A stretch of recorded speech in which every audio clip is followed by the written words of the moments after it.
और इसी बीच बड़ी खबर आपको बता दें, लेबनान में इजरायली सेना का हमला जारी है। बेरूत में इजरायली सेना ने बिल्डिंग को गिराया। आईडीएफ ने आरोप लगाया कि हिजबुल्लाह बिल्डिंग का इस्तेमाल करता था। ये बड़ी खबर आपको बता रहे हैं, जहां पर आप देखिए कैसे ये तस्वीरें बता रही हैं, हमला होता है और उसके बाद आईडीएफ की तरफ से पुष्टि की गई है कि हिजबुल्लाह इसी बिल्डिंग का इस्तेमाल करता था जहां पर हिजबुल्लाह के आतंकी छिपे होते थे। इसके अलावा हथियारों का जखीरा यहाँ छिपा होता था। लेबनान में इजरायली सेना का यह हमला जारी है।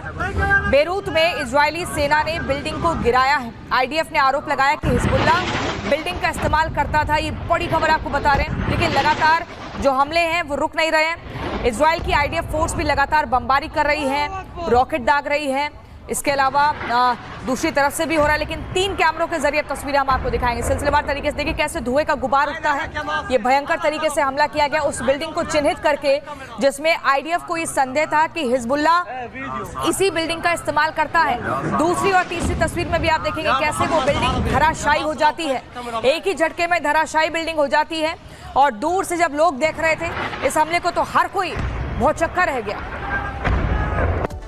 Welcome back. रिपब्लिक भारत के कुचिना स्टूडियो में आपका स्वागत है। मेरा नाम है महिमा। ग्रेटर नोएडा से खबर मिल रही है जहां पर एक प्रॉपर्टी डीलर की हत्या कर दी गई है। पहले हत्या कर दी गई, उसके बाद तो गाड़ी में दी गई। पुलिस ने इस आरोप में लगातार अपने मामले को लेकर के जांच पड़ताल शुरू कर दी है और लोगों से पूछताछ की जा रही है। ग्रेटर नोएडा में प्रॉपर्टी डीलर की हत्या, जलती कार में मिला प्रॉपर्टी डीलर संजय यादव का शव और हत्या के बाद शव को कार में जलाने का शक है। गहनों के लेन देन में हत्या की आशंका जताई जा रही है। तस्वीर आप देखिए, प्रॉपर्टी डीलर की हत्या का है पूरा मामला और गाड़ी आप देखिए धू धू कर कैसे जल रही है।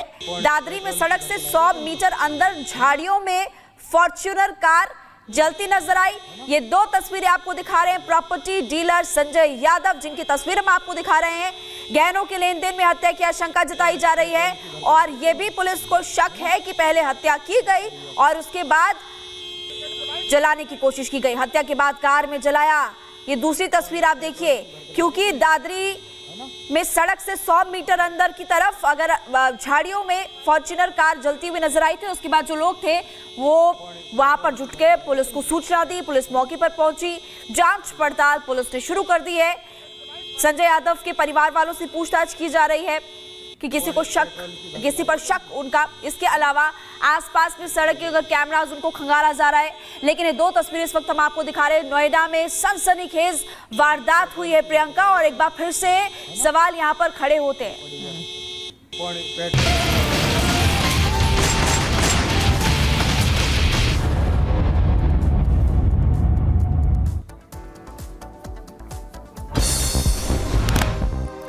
कर्नाटक के बेंगलुरु में ताश के पत्तों की तरह ढही इमारत हादसे में एक शख्स की मौत हुई। लोगों में अफरा तफरी मची। हादसे की खौफनाक तस्वीरें सामने आई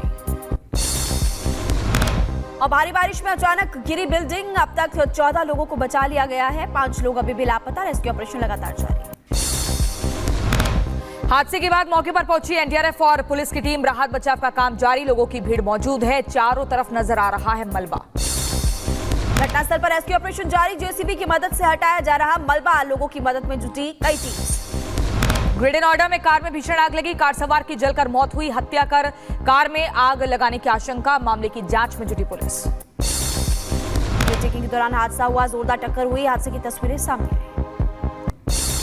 उत्तर प्रदेश के महोबा में हुआ दर्दनाक हादसा। हाईवे में धू-धू कर जला ट्रक। चालक और क्लीनर ने कूदकर अपनी जान बचाई। कार वॉशिंग सेंटर में चला बड़ा हादसा। सफाई के दौरान इंसान पर कार चढ़ गई। हादसे में बाल बाल बचा शख्स। वीडियो सोशल मीडिया पर वायरल। हैदराबाद के चंदनगर में हादसा। कुत्ते से बचने के दौरान होटल की बालकनी से गिरकर एक युवक की मौत हुई। सोशल मीडिया पर वायरल हुआ वीडियो। कुत्ते को टहलाने का अनोखा तरीका। कुत्ता और मालिक दोनों स्केटिंग करते नजर आए। सोशल मीडिया पर यह वीडियो है वायरल। ओडिशा में तूफान दाना को लेकर अलर्ट पर सरकार। भटिंडा से भुवनेश्वर पहुंची एनडीआरएफ की टीम। लोगों को सुरक्षित स्थानों पर शिफ्ट किया जा रहा। बंगाल की खाड़ी से उठेगा दाना तूफान। ओडिशा में स्कूल कॉलेजेस बंद। 178 ट्रेनों को भी रद्द किया गया। ओडिशा में भीषण चक्रवात तूफान आने की आशंका। चक्रवाती तूफान दाना को लेकर अलर्ट जारी। 110 किलोमीटर की रफ्तार से चलेंगी हवाएं। पर्यटकों को पूरी छोड़ने की अपील। एनडीआरएफ की टीम अलर्ट मोड पर। चक्रवाती तूफान डाना को लेकर बंगाल में अलर्ट, स्कूल कॉलेजेस में छुट्टी घोषित। सीएम ममता बनर्जी ने कहा, चक्रवात के कारण होने वाली किसी भी आपदा से निपटने के लिए हम तैयार। जामिया यूनिवर्सिटी में दिवाली मनाने से रोकने पर कैंपस में हंगामा, मुस्लिम छात्रों पर दीप बुझाने के आरोप लगे। कार्यक्रम में फिलिस्तीन जिंदाबाद के नारे भी लगे। जामिया यूनिवर्सिटी कैंपस में हंगामे के बाद दिल्ली पुलिस मौके पर मौजूद, इस पूरे मामले को लेकर जांच कर रही है। पुलिस एबीवीपी की मांग, दीपोत्सव के दौरान हिंसा करने वालों पर हो कड़ी कार्रवाई। जामिया यूनिवर्सिटी में हुए हंगामे पर चश्मदीद छात्र आनंद का बयान, कहा रंगोली बिगाड़ने के बाद शुरू हुआ था विवाद। जामिया के अंदर धार्मिक नारे लगाने की बात भी कही। पूरा मिटा दिया गया है सॉर्ट ऑफ, जिस पे रिएक्शन आया दोनों तरफ से। लंबे लंबे नारे लग रहे थे। क्या थे वो? अकबर के। पीएम मोदी की तस्वीरें सामने आई है और जिनपिंग का रात्रि भोज की भी तस्वीरें आपको दिखा रहे हैं। रूस राष्ट्रपति के आवास पर रात्रि भोज का आयोजन किया गया। ब्रिक्स शिखर सम्मेलन में पीएम मोदी ने ईरान के राष्ट्रपति पेजेश्कियन से मुलाकात की। इजराइल युद्ध पर चर्चा हुई। पश्चिम एशिया में बढ़ते संघर्ष पर चिंता जताई। रूस के राष्ट्रपति पुतिन ने कजान में ब्रिक्स शिखर सम्मेलन में मिस्र के राष्ट्रपति से मुलाकात की। दोनों देशों के नेताओं के बीच कई मुद्दों को लेकर बात।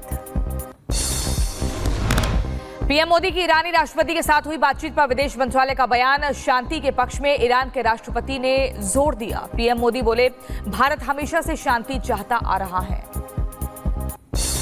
आज कजान में पीएम मोदी ने मिलेंगे चीन के राष्ट्रपति शी जिनपिंग और विदेश सचिव विक्रम मिश्र ने इस बात की जानकारी दी। दोनों नेताओं के बीच होगी द्विपक्षीय वार्ता।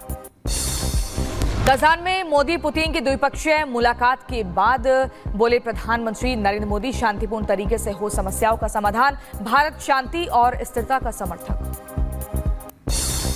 चीन और भारतीय के बीच सीमाओं के मसले पर समझौते को लेकर विदेश मंत्रालय का बयान, कूटनीतिक और मिलिट्री लेवल पर बातचीत हुई। जो समझौता हुआ उसे ग्राउंड पर क्रियान्वित करना है। ब्रिक्स समिट में पीएम मोदी से बोले राष्ट्रपति पुतिन, हमारे रिश्ते ऐसे कि हमें ट्रांसलेटर की जरूरत नहीं। पुतिन की इस टिप्पणी पर पीएम मोदी खिलखिला उठे। दरअसल बैठक में पुतिन रूसी भाषा में बात कर रहे थे।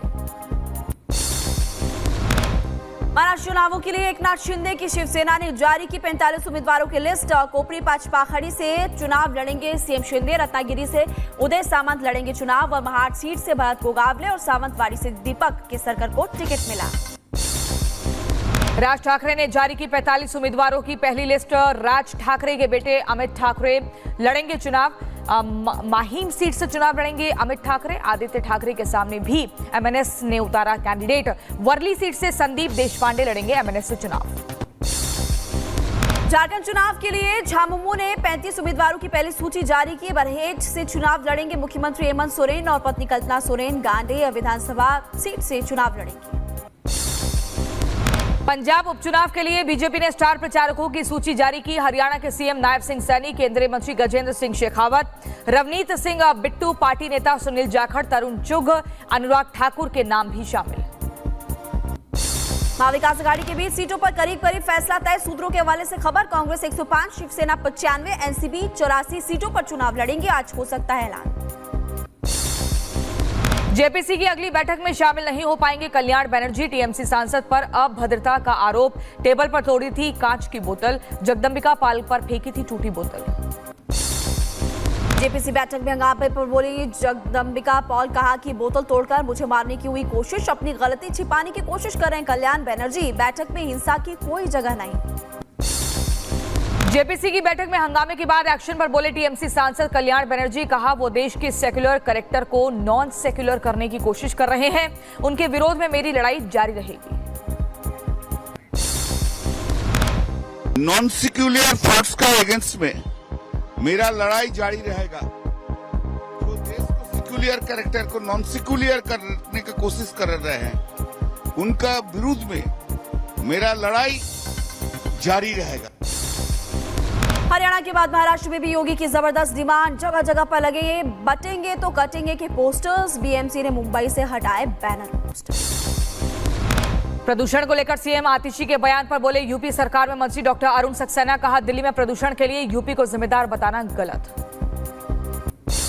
और दिल्ली की हवा में घुला जहर, 350 के करीब पहुंचा AQI। सुबह सुबह कई जगहों पर धुंध नजर आई। दिल्ली एयर पॉल्यूशन मामले की सुप्रीम कोर्ट में सुनवाई आज। पिछली सुनवाई में सुप्रीम कोर्ट ने पराली जलाने पर रोक लगाने में असफल पंजाब और हरियाणा सरकार को लगाई थी फटकार। और दिल्ली में बढ़ते प्रदूषण की वजह से बिगड़ रहे हालात। दिल्ली में हर रोज खराब हो रही है हवा। लोधी रोड की अगर बात करें, वहां से तस्वीरें सामने आई। दिल्ली के इंडिया गेट से भी सामने आई तस्वीरें। सुबह सुबह दिखा स्मॉग। राजधानी में तेजी से बढ़ रहा एयर क्वालिटी इंडेक्स। यूपी के मुरादाबाद में भी खराब हो गई हवा। प्रदूषण बढ़ने की वजह से लोगों को करना पड़ रहा परेशानियों का सामना। गांदरबल आतंकी हमला मामले में बड़ा एक्शन। सुरक्षा बलों ने 43 लोगों को हिरासत में लिया। कई ओवरग्राउंड वर्कर हिरासत में लिए गए। सरेंडर करने वाले पूर्व आतंकियों से पूछताछ। जम्मू कश्मीर में लश्कर का नया आतंकी संगठन TLM एक्टिव हो चुका है। कर रहा आतंकियों की भर्ती। पाकिस्तानी हैंडलर बाबा हमास कर रहा संचालित, और काउंट इंटेलिजेंस कश्मीर विंग ने खुलासा किया। गाजियाबाद में त्योहारों को लेकर चलाया गया चेकिंग अभियान। बढ़ाई गई सख्ती। डीसीपी निमिष पाटिल ने संभाली कमान। संवेदनशील जगहों पर पुलिस टीम के साथ जाकर निरीक्षण किया। उत्तर प्रदेश के बुलंदशहर में खाद्य सुरक्षा विभाग को मिली बड़ी कामयाबी। चेकिंग